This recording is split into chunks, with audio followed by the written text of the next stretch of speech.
후쿠시마 그 원자력 발전소 부지에 가면은 뭐 물탱크들이 막 어마어마한 규모의 물탱크들이 그냥 쫙 늘어서 있습니다. 네, 그렇더라고요. 네. 거기서 이제 그 오염수 발생하는 거를 이제 알프스라고 해가지고 그 이제 핵종 그 저기 방사선이 나오는 그 핵종들 갖다가 이제 그 제거하는 설비가 있어요. 근데 그걸 통과시켜가지고 거기다 이제 물을 이제 처리수들을 그래서 이제 처리수라고 그러는 겁니다. 알프스라는 기계를 통해서 처리를 했다. 그래서 방사선이 나올 수 있는 핵종들을 갖다가 제거를 했다라는 것인데, 그 지금 이제 거의 뭐 부지도 지금 이제 거의 한계에 다다르고 해가지고 여러 가지 이제 대안도 많이 고민을 해봤는데 그걸 뭐 증발시킬 거냐, 뭐 시멘트에 담아가지고 뭐 고체화 시켜가지고 뭐 땅에다 묻을 거냐, 뭐 여러 가지 얘기들이 나왔는데 그거를 이제 일본 정부가 IAEA 국제 원자력 기구랑 협의를 해가지고 협의 끝에 나온 대안이 그 네. 방류하는 안이거든요. 네.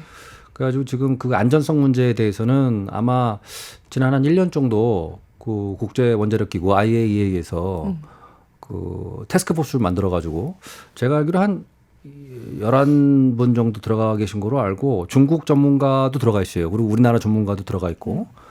그래 가지고 이제 그 현장 조사도 한 2번인가 실시를 했어요. 그리고 뭐 시료도 다 채취하고 그래서 네. 일단 조사가 다 진행 중인데 이제 거의 다 끝났습니다. 끝나 가지고 제가 지난번에 그 중간 보고서 나온 걸 제가 한번 천천히 한번 읽어봤는데 거의 다 결론이 난 것 같아요. IAEA 차원에서. IAEA 차원에서는 거의 뭐라고 돼 있냐면은 일본 정부의 그 대안이 그 reliable하다, 믿을만하다라고 돼 있고 합리적이다, 뭐 그런 식의 표현들이 다 들어가 있고 조만간 몇 달 내로 아마 최종 보고서가 나올 거로 예상이 되고 제가 이번에 기시다 총리 한국에 오셨을 때도 그때 기자회견 때 후쿠시마 그 원자력 발전소 오염 처리수 문제에 대해서 중요한 발언을 2가지를 했죠.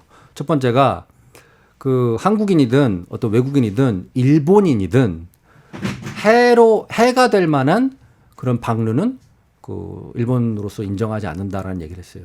거기에 일본인이라는 말이 들어가 있습니다. 그러니까 이거는 뭐 외국인도 당연하지만은 그 방류되는 곳은 일본이잖아요. 그렇죠. 그러니까 일본인에게도 해가 되는 것은 일본 정부로서 인정하지 않는다, 하지 않겠다는 얘기거든요. 네. 그거는 뭐냐면은 내가 일본 총리인데 일본 사람들한테 해가 될 짓을 내가 하겠냐라는 얘기를 강조한 거로 저는 생각을 하고 앞으로 이 문제에 대한 처리는 IAEA 최종 보고서를 받아가지고 그 최종 보고서 내용에 따라서 처리하겠다는 얘기를 했어요. 그 얘기는 뭐냐면은 IAEA 최종 보고서가 어떤 식으로 나올지에 대해서는 대략적인 이제 감을 가지고 있다는 얘기고 지금 그 일본 정부가 제시하고 있는 그 방류 아이디어, 방류 구상에 대해서 IAEA가 지지할 거라는 그 확신을 가지고 있는 거죠. 네. 그렇군요. 근데 사실 이게 우리나라도 따로 시찰단을 보내고 이런 게 이제 뭐 불안감이잖아요. 불신일 수도 있고 불안감일 수도 있고. 근데 생각해 보면 일본 사람들 더 불안할 것 같고 완전히 믿나요? 일본 사람들은 그렇게 얘기하면은 일본 사람들은 어떻게 느끼나요? 거기에 대해서. 3월 달에 아사히 신문에서 여론조사를 했는데 네. 그 아마 재작년에도 한 번 했던 것 같아요. 재작년에는 그 방류에 대해서 일본 국민 과반수가 반대였어요. 근데 올해 3월 달에 3월 19일인가? 3월 중순이었던 걸로 기억이 되는데 아사히 신문에서 시행한 그 여론조사를 보니까 51%의 일본 국민이 그 방류 구상에 대해서 찬성했습니다. 와, 과반을 50%. 살짝 네. 넘었네요. 네. 네. 예. 그래서 그 41%는 반대를 했다고 하는데 네. 그러니까 지금 한 반이 넘는 일본 국민들이 찬성을 했다는 것이고 그건 어떻게 보면은 지난 몇 년간에 일본 정부가 이제 상당히 그 자기네 방류 구상에 대해서 일본 국내적으로도 설명을 하고 한 것이 효과가 있다, 주요했다라고 볼 수도 있는데 실제로 이제 체감하는 거로는 저는 이제 지금 오사카에 살잖아요. 네.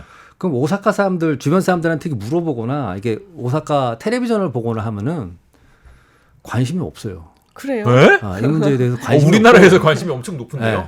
그러니까 일본의 TV에서 후쿠시마 원자력 발전소 방류 문제가 나오는 거는 한국에서 반대한다더라. 한국에 현장 실태단이 왔다더라. 네. 이게 보도가 됩니다. 그래요? 네. 이게 보도가 신기하네요. 돼요. 왜 근데 그렇게 관심이 없을까요? 왜냐하면 일단 오사카 같은 경우는요. 너무 멀어요.